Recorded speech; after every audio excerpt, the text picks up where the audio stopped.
শোনো গাইস, আজকের চ্যালেঞ্জ হচ্ছে আমাকে এই দুইটা লাঠির উপর পুরো দিন থাকতে হবে। আমার চ্যালেঞ্জ শুরু হচ্ছে দুপুরে 1টা থেকে। শোন পিয়া, প্রতি 2 ঘন্টায় তুই এখান থেকে একটা করে বরফ ভাঙবি। এখানে তোর জন্য সারপ্রাইজ আছে। আমি 1 নাম্বারের ওটা চাই। চলো এখন এটা ভেঙে দেখি। পিয়া, এখন তোর কি হবে? এখানে লেখা আছে লাঠি আরো বড় হবে। বাপ রে বাপ, এটা কত উঁচু! আমি যদি এখান থেকে পড়ি তাহলে ভর্তা হয়ে যাব।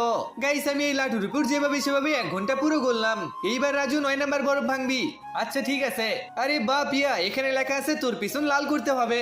রাজু, এমনটা করিস না। গাইস, আমার সাথেই বারবার কেন এমন হয়? চল পিয়া, রেডি হয়ে যা।